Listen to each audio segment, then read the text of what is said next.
거지 나사로와 부자의 이야기, 여러분 너무나 잘 알고 있고 아주 교회 내에서는 유명한 이야기입니다. 제 기억으로는 주일학교 때 인형극의 단골 주제였던 것 같아요. 왜 이렇게 험악하고 힘든 말을 주일학교 인형극으로 소재로 삼았는지는 잘 모르겠지만, 네. 사실 지금 생각해 보면 그런 생각이 들어요. 예수님에 대한 아름다운 이야기들이 너무 많이 있잖아요. 그런 아주 좋은 이야기, 사랑이 넘치는 이야기를 아이들에게 더 인형극의 소재로 삼는 게 더 좋지 않을까라고 생각하는데, 이렇게 세고, 네, 뭔가 좀 두려움을 일으킬 만한 그런 것을 인형극 소재로 삼았던 이유는 아마도 그 천국과 지옥을 가르치기 위해서 그러시지 않았을까라는 생각이 듭니다. 지금 생각하면 과연 그런 교육법이 좋은가라는 생각은 전 좀 들어요. 왜냐하면 오늘 이야기는 누구를 대상으로 한 얘기시죠? 예수님 제자들에게 얘기하신 것이 아니라 돈을 사랑하는 바리새파 사람들에게 이야기하신 거예요. 네. 그래서 제자들에게 했던 그 아름다운 교훈들이 아이들에게 울려 퍼지는 게 좀 더 긍정적이지 않을까라는 생각을 합니다. 물론 그래도 다 말씀이고 좋은 효과를 낼 수 있죠. 근데 오늘 이 본문은 우리가 표면적으로 봤을 때는 지옥의 고통을 경고하기 위한 본문으로 보여져요. 우리가 보통 이렇게 받아들이죠. 그런데 오늘 본문의 가장 핵심 중에 하나는 지난주와 맥락을 같이 합니다. 돈을 어떻게 사용할 것인가. 지난주는 돈을 사랑하는 자들에게 진정한 의로움이 무엇인가라고 얘기하셨죠. 네, 여러분, 우리가 돈을 사용할 것인가라는, 돈을 어떻게 사용할 것인가라는 이 질문 안에는 우리가 어떤 가치를 가지고 살아가고 있는가가 드러나는 것입니다. 그렇기 때문에 누가복음에 있어서 제자도의 핵심은 항상 누누이 강조하지만 돈을 어떻게 사용할 것인가. 여기서 물론 돈을 핵심적으로 얘기했지만 돈만이 아니죠. 사실은 내가 가지고 있는 것을 어떻게 사용할 것인가, 이것이 이제 핵심입니다. 저는 현대사회 속에서는 돈 말고 하나를 더 넣어야 된다고 생각해요. 개인적으로는. 뭐가 있을까요? 돈은 자본주의에서 가장 중요하잖아요. 그렇죠? 돈은 자본주의에서 가장 중요해요. 그래서 제가 지지난주 말씀이었죠. 지지난 말씀에 하나님을 대체할 수 있는 것 중에 가장 강력한 것, 예수님께서 직접 언급하셨죠. 뭐였죠? 재물이었죠.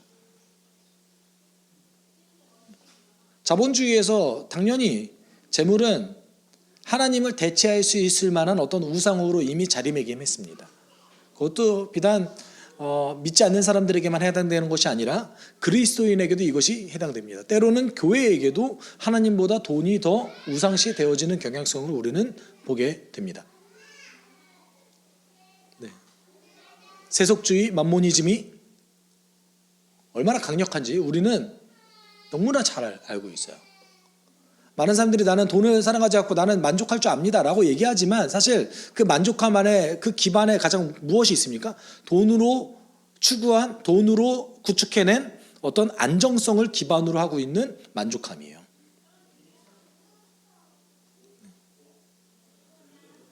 그렇다면 잘 알고 있어요. 우리는 이 만모니즘이 너무나 위험하다, 아주 잘 알고 있습니다. 그렇지만 현대사회에서는 하나를 더 얘기해야 됩니다. 그것이 무엇일까요? 시간입니다. 시간이에요. 이제는 시간도 우상화 돼가고 있다고 보셔야 됩니다. 왜냐하면 시간을 오로지 나와 내 가족들을 위해서 써야 되는 어떤 하나의 개념으로 자리매김하고 있거든요. 왜냐하면 현대사회 너무 바쁘죠. 너무 굉장히 바쁜 시간을 보내고 있습니다.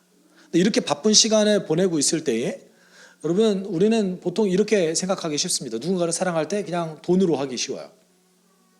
시간을 내지 않는 경우도 많이 있죠. 혹시 그렇게 생각해 보지 않았나요?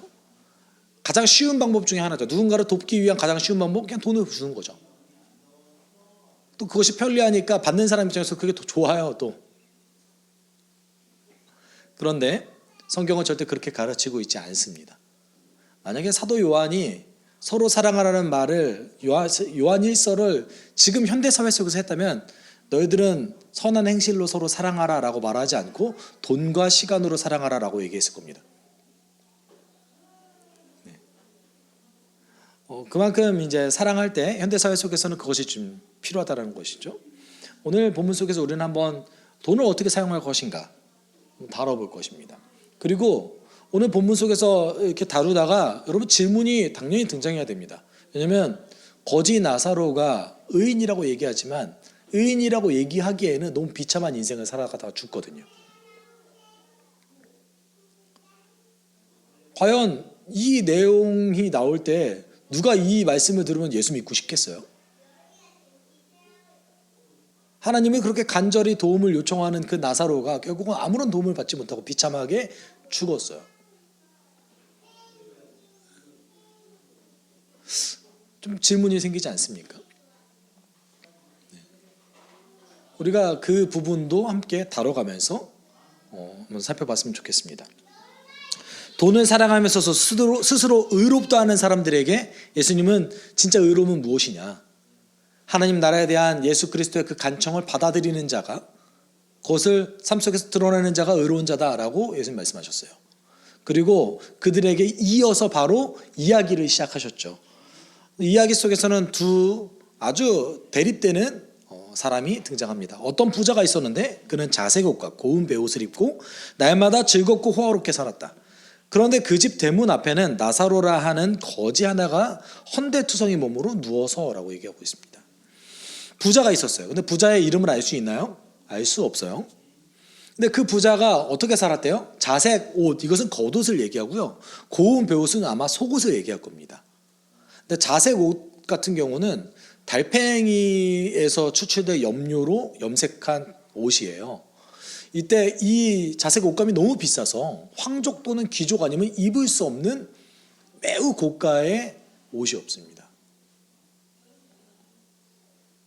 그래서 황족이 입는 옷을 상징할 때 자색 옷이 항상 들어가요. 이 옷을 이제 감당할 수 있었던 부자였던 거죠.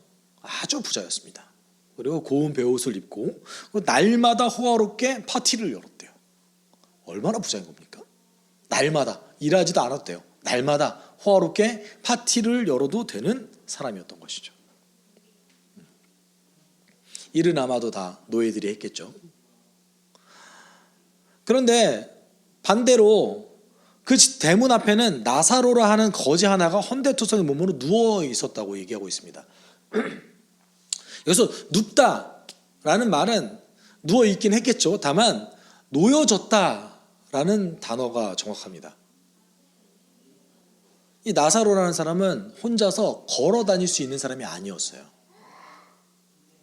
병에 걸렸거나 병이 들어서 이제 뭐 걸을 수 없는 엄청 건강이 악화된 상태였거나, 두 번째는 어떤 경우가 있을 수 있죠. 영양실조 때문에 걸을 기력이 없을 수도 있었겠죠.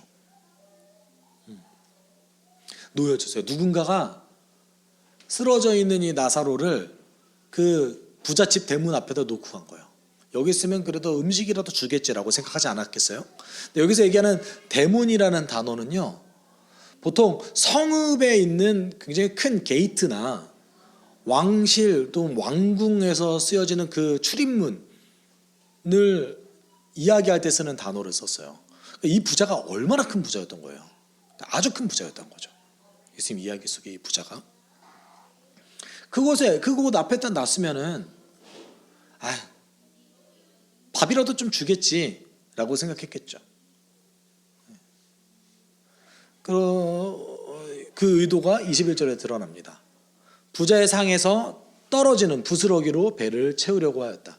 개들까지도 와서 그 헌대를 핥았다. 여기서 얘기하는 개는 그 집에서 기르는 개를 얘기하는 게 아니라요, 들개를 얘기해요. 야생 개잖아요. 그러면은 이제 들개가 공격성도 있죠. 그리고 누가 들개가 나에게 와서 몸을 핥을 때 가만히 내두나요? 쫓아내려고 노력하지 않겠어요? 누구나 다 위험할 수도 있으니까. 그런데 나사로는 그럴 기력조차 없었던 거예요. 아마도 후대 랍비들이 나사로의 이 이야기를 들으면 이 사람은 지금 현재 살아있지만 죽은 사람이다 라고 얘기했을 거예요. 후대 랍비들이 살아있지만 죽은 것 같이 여겼던, 이 사람은 죽은 거나 마찬가지예요 라고 여겼던 세 가지 부류의 사람이 있었어요. 첫 번째는 누군가의 상에서 흘린 음식 부스러기로 목숨을 이어가는 사람, 어떻게 보면 그냥 국어라는 사람을 얘기할 수 있겠죠. 국어라는 사람은 살아있지만 산 인생이 아니라고 봤어요. 두 번째가 좀 재밌는데, 네, 이 두 번째는 요새 얘기하면 굉장히 욕먹을 만한 얘기예요. 아내의 지배를 받는 남편은 죽은 사람이라고 봤어요. 너무 재밌지 않아요? 아내의 지배를 받는 남편은 저 사람 살아있지만 죽은 거나 같다 라고 얘기를 했습니다. 세 번째는 온몸 곳곳에 종기가 있는 사람들, 이 사람은 살아있지만 죽은 거나 마찬가지다 라고 생각했어요. 제가 봤을 때는 종기가 있는 사람은 왜 그랬을까요? 그런 정도의 병에 걸린 사람이면 그 당시 의료 기술로서는 도저히 살릴 수가 없었다라는 얘기겠죠. 근데 이 사람들이 나사로를 봤을 때 어떤 모습이었겠어요? 저 사람 그냥 죽었다고 여겼을 거예요. 근데 너무나 재밌는 거는 앞서 부자는 이름이 없었어요. 불특정 다수를 얘기해요. 사실은 이런 종류의 이런 특징이 있는 사람은 이런 결과를 맞이할 것이다라는 것을 보여주기 위해서 이름을 안 적었어요. 근데 나사로라는 이름의 뜻이 하나님이 도우시다라는 뜻이에요. 이름의 뜻이 하나님이 도우시다인데 하나님 도우시고 계신가요?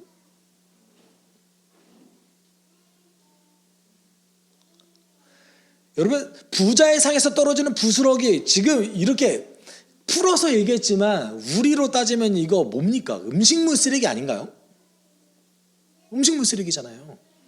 당시에 그 부잣집 파티가 열린 다음에는 종들이 그 남겨진 빵 부스러기 그걸 가지고 그 접시에 있는 육즙을 닦아내고 개들한테 던져서 줬어요. 이것조차 못 얻어먹은 거죠. 아주 비참하게 시간을 보내고 있습니다. 나사로라는 이름의 이제 히브리어 단어는 그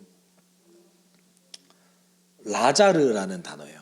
여러분 그 혹시 엘르아살이라는 이름 들어보셨어요? 구약 성경에 등장하죠. 엘르아살, 엘리에셀, 아브라함의 종 이름도 엘리에셀이었고 아론의 첫째 아들 이름이 엘르아살이었죠. 하나님이 도우시다라는 이 라자르라는 이 이름은 엘르아자르의 축약형이에요. 그래서 사실은 이스라엘 백성에게 이 나사로라는 이름 매우 유명한 이름이었고 흔한 이름이었습니다. 이름 딱 듣자마자 백성들이 이렇게 생각했고 하나님이 도우시다는 이름이구나. 그런데 실상은 하나님이 전혀 돕지 않고 비참하게 죽어가는 모습만 그려주고 있습니다. 뭔가 이상하죠. 그리고 결국 죽었어요. 그러다가 그 거지는 죽어서 천사들에게 이끌려가서 아브라함의 품에 안기었고 그 부자도 죽어서 묻히었다. 우리가 22절을 통하여서 거지 나사로가 의인이었음을 알 수 있어요. 왜냐하면 어디에 있어요 지금? 아브라함의 품에 안겨있다. 이것이 당시 유대인들이 관용어로 사용했던 단어 중에 하나입니다. 아브라함의 품에, 죽어서 아브라함의 품에 안기다라는 것이 천국에 갔다 낙원에 갔다라는 뜻은 아니에요. 그것은 낙원이라는 얘기는 아니지만 적어도 지금 우리의 조상이신 우리의 뿌리인 아브라함과 함께 있다는 것은 이 사람이 율법을 잘 지켜서 의인으로서 죽었다라는 것을 상징합니다. 근데 이 거지는 죽었을 때 장사조차 지내지 못했어요. 그냥 죽었대요. 그런데 이 부자는 장사도 지내줬죠. 묻혔죠. 그런데 그 결과가 극렬하게 갈려집니다. 부자가 지옥에서 고통을 당하다가 눈을 들어서 보니 멀리 아브라함이 보이고 그의 품에 나사로가 있었다.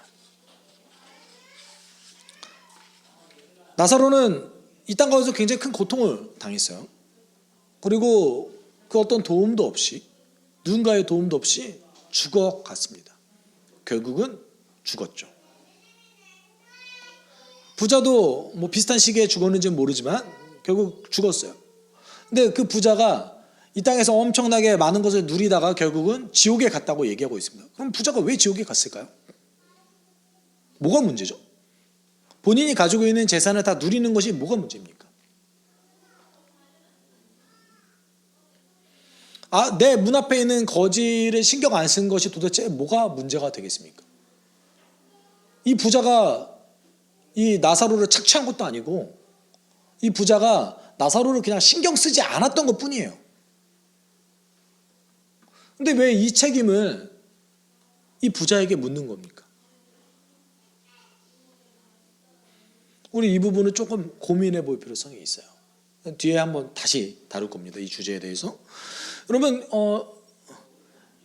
이 본문은 예수님의 그 이야기 중에서 사복음서에서 유일하게 죽은 다음에 이야기를 하고 있는 본문이에요. 그렇기 때문에 이 본문을 통해서 어떤 최후 심판과 천국과 지옥의 모습을 그려보려고 노력하는 분들이 굉장히 많이 있습니다. 그런데 이 본문의 주 강조점은 천국과 지옥을 얘기하는 게 아니에요. 하나님 나라와 지옥에 가서 살아가는 사람의 고통에 대해서 얘기하는 것이 아니라 내가 가지고 있는 그 재물을 어떻게 사용할지에 대한 강조입니다. 그래서 이것을 통해서 하나님의 최후 심판에 대해서 해석하는 것이 조금 무리가 있어요. 어떤 힌트는 줄 수 있을 것 같아요. 제가 볼 때는 힌트는 얻을 수 있겠지만 이것을 고지고대로 해석하기가 쉽지 않죠. 왜냐하면 여러분 지옥에 갔을 때 누군가에게 이렇게 천국에 있는 사람과 대화를 나눌 수 있을 것 같으세요? 뭐 가봐야 알겠죠. 가봐야 알겠다. 이것도 지옥에 가봐야 되나?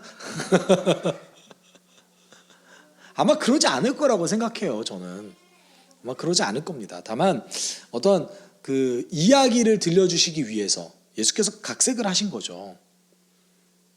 돈을 사랑하는 바리새파 사람들에게 이야기하시는 거죠. 왜냐하면 당시에 부자들을 상징했으니까요. 그렇기 때문에 여기 부자는 유대인이라고 우리는 단정하고 봐야 됩니다. 나사로를 봤대요. 근데 나사로가 어떻게 하고 있어요? 아브라함 품에 안겨 있대요. 자기는 어떻게 하고 있는데? 고통을 당하고 있는데. 여기서 얘기하는 고통당하다라는 것은 육체적 고통을 강조하는 고통이라는 단어입니다. 자기는 지금 고통당하고 있는데. 그래서 아브라함에게 아주 사소한 부탁 하나를 해요. 그래서 그가 소리를 질러서 말하기를 아브라함 조상님 나를 불쌍히 여겨주십시오. 나사로를 보내서 그 손가락 끝에 물을 찍어서 내 혀를 시원하게 하도록 하여 주십시오. 나는 이 불 속에서 몹시 고통을 당하고 있습니다 하였다. 아주 사소한 부탁이죠. 물을 한 컵만 주세요도 아니에요. 이게 정말 타는 듯한 미친 듯한 이 갈등을 조금이라도 할 수 있는 손가락 끝에 물을 한 방울만 찍어서 저에게 이렇게 혀에 대게 해주세요. 너무 사소한 부탁이죠. 나사로를 보자마자 이 부탁을 했어요. 근데 굳이 왜 나사로를 보내달라고 했을까요? 아직도 그렇게 생각했을 수도 있을 것 같아요. 나사로를 굉장히 낮게 여기고 저 사람이 아브라함 조상님의 품에 안겨 있다면 뭐 나도 아브라함님께서 내 부탁을 들어주시지 않겠어? 라는 생각을 했을 수도 있겠죠. 여기서 어떤 것을 호소해요? 자신의 혈통에 호소해요. 아브라함 조상님 저 좀 불쌍히 여겨주세요. 저 당신의 자녀잖아요. 저 당신의 후손이잖아요. 저 큰 부탁하는 것도 아니에요. 아주 사소한 이 부탁 하나만 딱 들어주세요. 이거를 통해서 지옥의 고통을 불과 연관 많이 시키죠. 왜 이렇게 불과 많이 연관을 시킬까요? 심판에 대해서. 물도 있을 수 있잖아요. 노아 홍수 때 물로 다시는 심판하지 않는다고 하셨죠. 그래서 그 이후로 이제 유대인들이 하는 대부분의 심판의 이미지 속에는 불이 들어가 있습니다. 저는 문자적으로 이렇게 하시지 않을 거라고 믿어요. 이 땅이 멸망할 때 두 개 다 퍼질 수도 있다고 생각합니다. 네. 근데 아브라함의 대답을 통해서 우리는 어떤 몇 가지 주목할 만한 점을 끄집어내야 됩니다. 아브라함이 이렇게 얘기했어요. 우리 함께 읽을까요? 시작. 그러나 아브라함이 말하였다. 얘야, 되돌아보아라. 내가 살아있을 동안에 너는 온갖 호사를 다 누렸지만 나사로는 온갖 괴로움을 다 겪었다. 그래서 그는 지금 여기서 위로를 받고 너는 고통을 받고 있다. 이게 뭐가 문제죠? 그러면 하나님 나라 들어가기 위해서 고통당하라는 얘기입니까? 여기서 지금 호사를 누리면 우리는 하나님의 심판을 받는 겁니까? 갑자기 너무 두려워지지 않으세요? 아, 내가 호사를 누리면 안 되나? 아, 오늘 좀 맛있는 것 좀 먹으려고 했는데 안 되나? 아브라함은 매우 자상한 말로 얘기했어요. 여기서 얘야라고 얘기하지만 아들아예요. 아들아. 아주 안타까운 마음을 가지고 아브라함은 지금 이 부자에게 얘기하고 있어요. 그런데 그 부자에게 한 내용은 아주 냉혹한 현실을 보여주고 있어요. 너가 살아가는 그 삶 속에서 너무 많은 걸 누렸잖아. 그런데 이 말 속에는 사실 내포하고 있는 한 가지가 더 있습니다. 뭐냐면 저 부자가 저렇게 괴로워하면서 죽은 거는 사실 네 책임이야예요. 왜 그럴까요?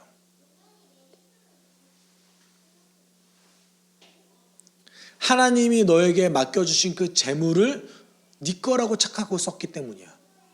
하나님은 너에게 재물을 그렇게 맡겨주지 않았어. 이건 거야. 만약 너가 저 나사로를 온전히 도울 수 있었다면 나사로는 그렇게 괴롭지 않았을 거야. 내가 너에게 왜 재물을 맡겼는데? 내가 너에게 왜 그 수많은 재물을 너에게 줬는데? 너 즐기라고? 아니. 약자를 돌보라고 너에게 준 거야. 구약의 수많은 성경 속에서 부자가 약자를 돌봐야 되는 그 당위성과 이유, 근거 구절이 너무나 많이 있습니다.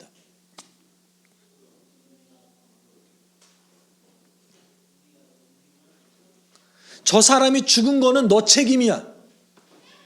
왜냐하면 내가 너에게 맡겨진 그 책임을 감당하지 못했기 때문에 그래. 이거를 좀 우리에게 적용해 볼까요? 여러분, 교회 내에서 가난한 사람이 있을 수는 있죠. 그렇지만 가난 때문에 극심한 고통을 지금 이 순간에도 계속 경험하고 있는 사람이 있으면 안 됩니다. 그 사람이 그 가난을 도와줬다고 해서 감사를 표시하냐 마냐 이거 중요하지 않아요. 그게 중요하지 않습니다. 중요한 거는 하나님이 맡기신 것들에 대한 책임을 다하느냐가 문제입니다. 예전에는 제가 겉으로 봤을 때 재능 많은 사람들 굉장히 부러워했어요. 재능이 많고 가진 거 많은 사람 정말 부러워했어요. 저 사람 하나님 앞에서 정말 많은 것을 할 수 있다고 생각했거든요. 지금은 그런 사람 부럽지 않습니다. 왜 부럽지 않은 줄 아세요? 하나님 분명히 책임을 물을 거거든요. 내가 너에게 그런 달란트 줬는데 너 뭐 했어? 너를 위해 썼어? 여러분, 재능이 많은 사람일수록, 가진 게 많은 사람일수록 사실 하나님의 제자로서 살아가려면 고달파줘야 돼요. 그분들은 인생을 허비할 시간이 없어요. 주의 나라 위해 살아야 되기 때문에.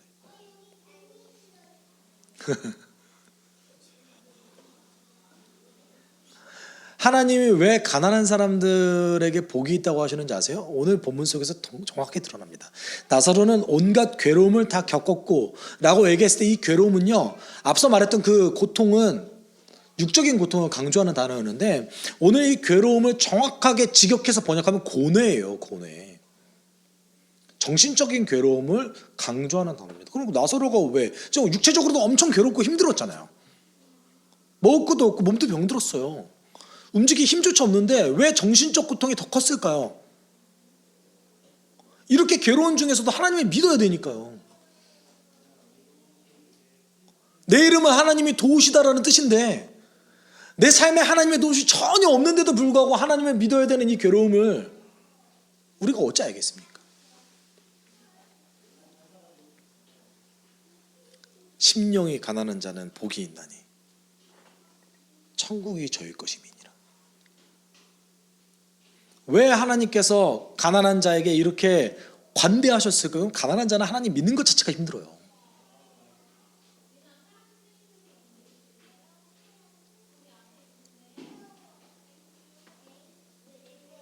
나사로가 하나님을 끝까지 잘 믿고 의인으로서 하늘나라에 갔다는 것 자체가 기적에 가깝지 않습니까? 하나님 당연히 얘기하신 거죠. 야, 나는 유대 공동체를 세울 때 너 같은 약자에게도 적어도 나를 믿는데 전혀 어려움이 없도록 유대 공동체를 세웠는데 너가 괴로움을 당했구나. 너는 이제 위로를 받아야 돼. 너는 이제 평안을 누려야 돼. 라고 하나님 당연히 얘기하시죠. 우리한테 또 이렇게 생각하죠. 아, 내가 이만큼 헌금하고 이만큼 하면 됐지. 라고 생각할 수도 있어요. 또는 그러면 하나님, 뭐 내가 지금 가진, 여기는 부자를 얘기했으니까 전 부자 아니니까 괜찮죠? 정말 이렇게 얘기하실 것 같으세요? 저는 제가 누릴 것 좀 준비를 해놓고 나머지 잉여 자금을 하나님께 드리겠습니다. 여러분, 어떤 돈이 생겼을 때 여러분은 어떤 걸 먼저 고민하십니까? 여러분의 인생을 위해서 설계하기 위해서 내 것을 만들기 위해서 먼저 고민하십니까? 아니면 하나님 나라를 위해서 쓰기 위해서 고민하십니까?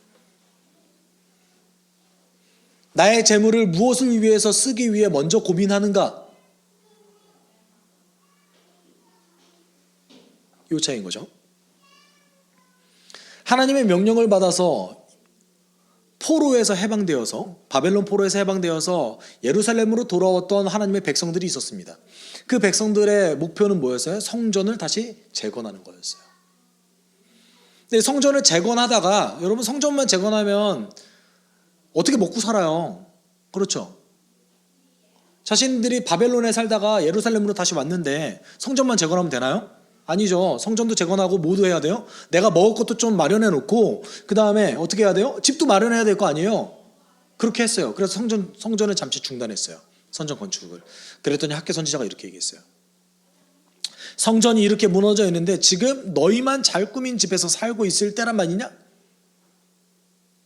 사실 그렇게 잘 꾸민 집도 아니었어요. 학개가 나중에 뭐라고 얘기하냐면 판벽한 집 이렇게 얘기했어요. 뭐 재물이 얼마나 많았겠어요. 포로에서 이제 귀환했는데.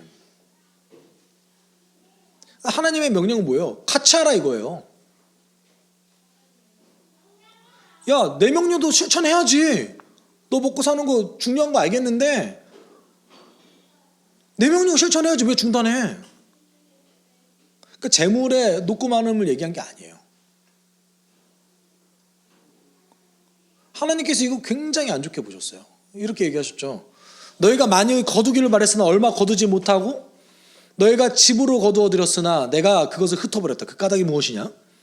나 만군의 주의 말이다. 나의 집은 이렇게 무너져 있는데 너희는 저마다 제 집 일에만 바쁘기 때문이다. 여러분, 우리 이것을 우리 삶 가운데 좀 적용해 봅시다. 여러분이 보시기에 하나님 나라 또는 하나님 나라를 상징하는 교회는 멀쩡해 보이십니까?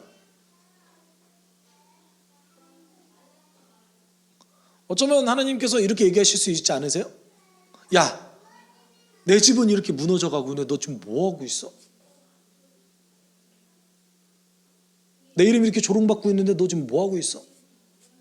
너의 시간, 너의 돈, 너의 재능 어디 쓰고 있니? 여러분, 여기 본문 속에서 등장하는 부자는 제가 방금 얘기했던 이런 부류의 사람들이 얘기하는 거예요. 하나님 나라는 전혀 관심 없고 자신의 것을 누리기 위해서 자신의 것을 사용하는, 오로지 자신만을 위해서 내 것을 사용하는, 책임을 다하지 않는 자죠. 그런 자가 부자가 됐을 때 섬기겠습니까?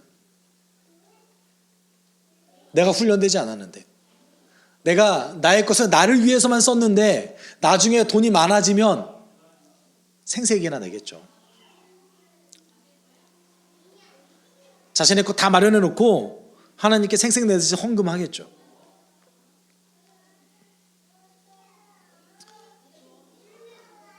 오늘 본문은 그런 어떤 한 가지 속성을 가지고 있는, 내가 가지고 있는 것이 내 것이야 라고 생각하는 그 속성을 가지고 있는 사람들을 통렬하게 비판하는 말이에요. 심지어 나사로에게 강조점이 있지도 않습니다. 부자에게 강조점이 있어요. 아브라함이 아주 완곡하게 거절하죠. 너 지금 나사로가 이렇게 고통받는 거 사실은 너 때문이야. 너 뭐 했어 도대체? 네 집 앞에 있었잖아. 엄청 대조되지 않나요? 음식물 쓰레기를 얻기를 원했던 그 나사로의 모습과 나중에 죽어서 물 한 방울 얻기를 원했던 그 부자의 모습.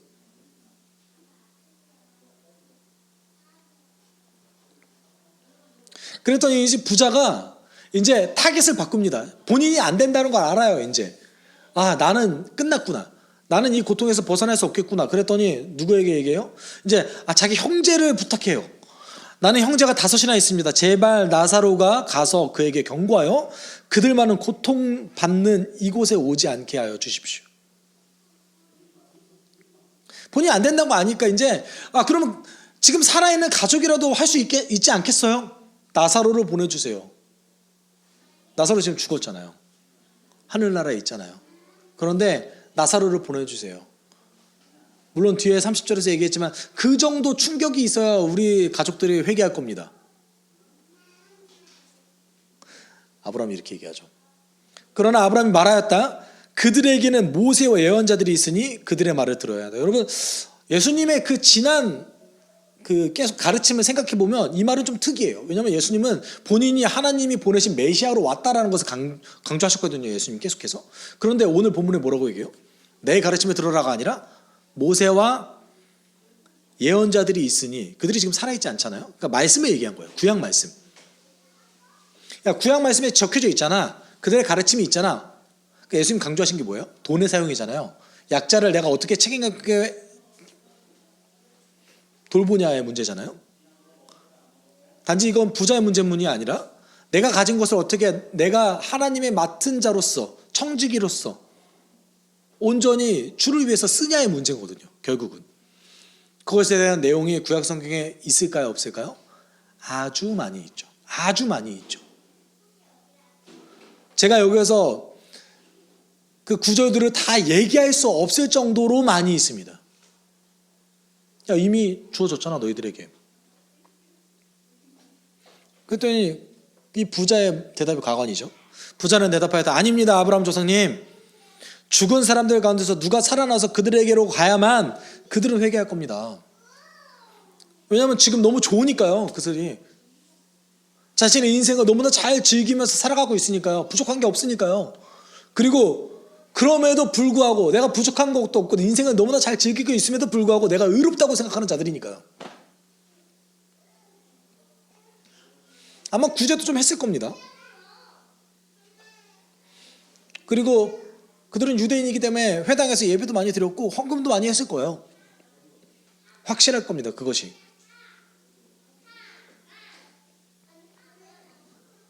난 의롭다고 생각했을 거야.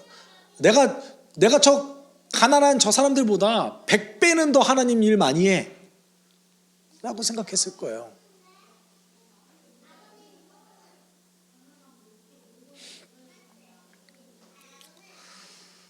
여러분, 하나님은 인격적이시죠. 아멘. 그러면 인격적이신 하나님께서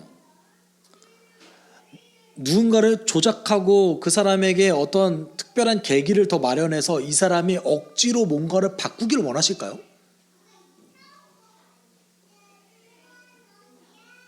아니면 하나님의 말씀을 듣고 우리 하나님 사랑이시구나라고 해서 인격적인 선택을 하길 원하실까요? 지금 이 부자가 원하는 게 뭡니까? 그 인격적이신 하나님께 기적을 일으켜서 충격을 줘서라도 저 사람을 변화시켜 주십시오 라고 요청하는 거죠. 여러분, 기독교 역사에서 또는 우리 가운데 이런 사람이 있었다고 얘기하잖아요. 막 엄청 고난을 당하다가 갑자기 하나님을 믿게 되거나 기적적인 일을 경험한 것에 대해서 우리는 너무 선호하고 너무 좋아해요. 근데 여러분, 그 구약 성경부터 신약까지 거기에 나오는 대부분의 사람들이 이런 식으로 기적을 체험해서 하나님을 믿게 된 경우는 제가 볼 때는 바울밖에 없지 않을까라고 생각해요. 나머지는 그냥 회개하는 정도지 이렇게 인생의 방향성을 완전 180도 바꾸는 정도는 아닙니다. 그리고 그런 사람들이 그 수천 년의 역사 가운데 아주 극소수의 사람 몇 명만 등장해요. 왜냐하면 역사적 분기점에 있었던 사람이기 때문에 하나님이 쓰시기 위해서. 일반적으로는 어떻게 하세요? 하나님의 말씀을 통해서 설득하시죠. 인격적인 요청을 하세요. 그러니까 아브라함이 이렇게 얘기하는 거 아닙니까? 아브라함이 그에게 대답하였다. 그들이 모세와 예언자들의 말을 듣지 않는다면, 하나님의 말씀을 듣지 않는다면 죽은 사람들 가운데서 누가 살아난다고 해도 그들은 믿지 않을 것이다. 인생 속에서 그렇게 자신의 것을 마음껏 사용하며 마치 하나님이 없는 듯이 살아가는 그런 사람들이 어떤 기적이 일어난다고 하더라도 온전히 하나님 따르지 않을 것이다. 예수님의 사랑하는 제자였던 도마는 예수님을 직접 보고도, 부활하신 예수님을 직접 보고도 믿지 않았어요.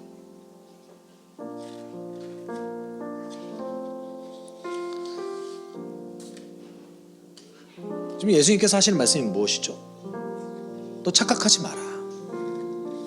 하나님은 계속해서 너에게, 그리고 나도 너희들에게 하나님 나라에 대한 간청을 계속해서 하고 있는데, 말씀을 통해서 나의 메시지를 통해서도 계속 하고 있는데, 이것을 통해서 온전히 설득되지 않고 받아들이지 않는다면 어떤 것도 소용없다. 마지막으로 이렇게 결론 놓고 계신 거죠. 여러분, 본문은 돈을 약자를 위해서, 하나님을 위해서 사용해야 된다는 것을 사실 강조하는 본문입니다. 가진 자로서 책임을 다해야 된다는 본문이에요. 왜냐하면 하나님 우리를 그렇게 부르셨기 때문인 거죠. 내가 하나님께 갚아야 될 게 너무나 많기 때문에, 하나님께 받은 게 너무나 크고 위대하기 때문에 그렇게 하는 것 뿐인 거예요. 이것은 하나님께 어떤 내가 하나님 뭔가 해드릴게요 이것도 아니에요. 근데 우리는 어쩌면 이 제도화된 교회 속에서 우리 스스로의 모습에 대해서 만족하고 있었는지도 모르겠습니다. 나 요만큼 하면 됐지, 나 예배 이 정도 드리면 됐지, 나 헌금도 요만큼 하면 됐지, 뭐 사랑도 요만큼 하면 됐지. 근데 저는 신약 성경에 쓰여진 이 교회의 모습이 이 땅 가운데 있을 수 있다고 믿습니다. 그들도 한 성령으로 교회를 이루었고 우리도 한 성령 안에서 교회를 이루고 있기 때문인 거죠. 여러분, 여러분의 지체를 위해서 시간과 돈을 쓰십시오.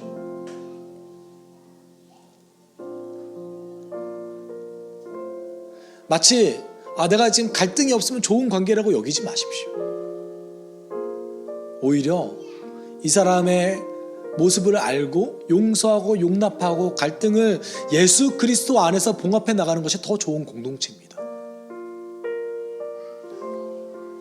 하나님 우리에게 무엇을 주셨습니까? 시간도 주시고 돈도 주시고 갖가지 재능도 주셨습니다. 이것을 누구를 위해 쓰셔야 됩니까?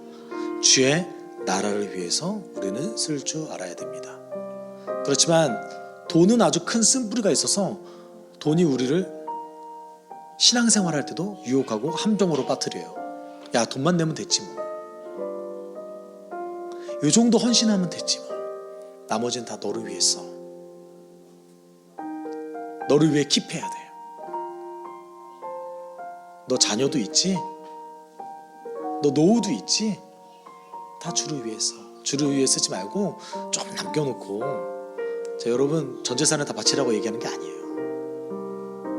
여러분의 생각을,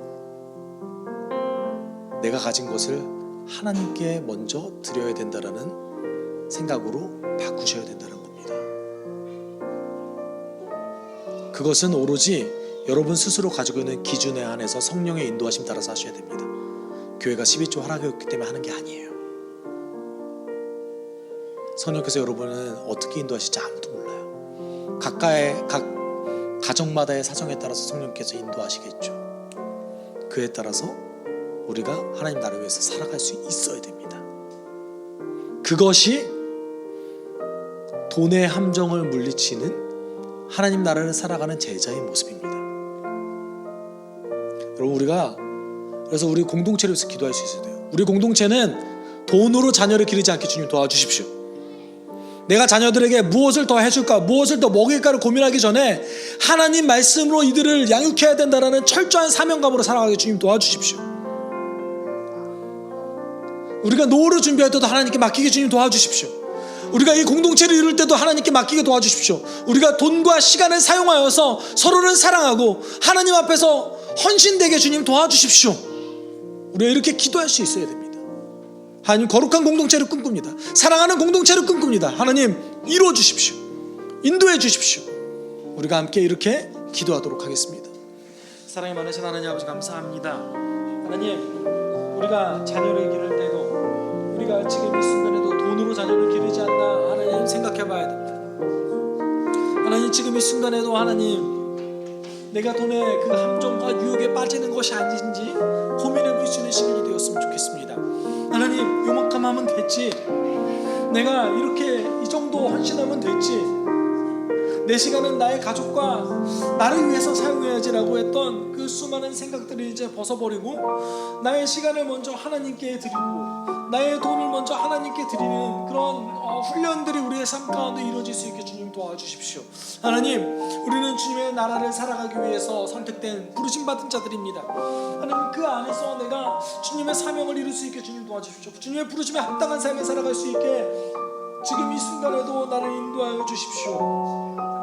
하나님, 자신의 것이 내가 주어진 것이 하나님께서 나에게 주신 것이 오로지 자신의 것이라고 착각했던 이 부자의 모습이 되지 않게 도와주시고, 하나님, 어려움 중에서도 하나님의 도우심을 전혀 한 톨도 느낄 수 없었음에도 불구하고 하나님을 의지하였던 이 나사로와 같은 삶을 살아갈 수 있게 주님 도와주십시오.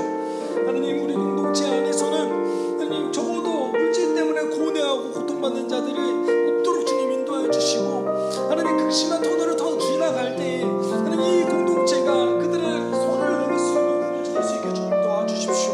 하나님, 살아갈 수 있게 하여 주시고, 하나님께서 능력을 불어주셔서 우리가 하나님 이 돈의 유혹을 이기고 우리가 시간의 그 유혹을 이기고 하나님 돈과 시간을 사용하여서 서로를 살아갈 수 있는 그런 공동체 될 수 있게 주님 우리를 인도하여 주옵소서. 감사드립니다. 사랑이 많으신 하나님 아버지, 감사합니다. 하나님, 너무나 바쁘고 돈에 얽매여서 살아갈 수밖에 없는 우리들을 불쌍히 여겨주시고, 하나님, 지금 이 순간에도 우리를 주님의 그 풍성함으로 인도하여 주시는 그 하나님의 놀라운 은혜를 경험하며 하루하루를 살아가게 주님 도와주십시오. 우리가 돈을 의존하지 않고 하나님의 뜻을 의지하며 하루를 살길 소망합니다. 그랬을 때, 그것을 우리가 소망하며 실천했을 때 우리 공동체가 말씀에 기록되어졌던 그 아름답고 놀라운 공동체로 변화될 거라고 믿습니다. 주님, 우리 인도해 주십시오. 꿈꾸게 하여 주시옵소서. 모든 것 감사드리며 예수님 이름으로 기도드립니다. 아멘. 주 예수 그리스도의 은혜와 하나님의 사랑과 성령의 교통하심이 자신의 돈과 시간을 하나님 나라를 위해서 온전히 헌신하길 소망하는 숲속교회 성도들 위해 함께 있을지어다. 아멘.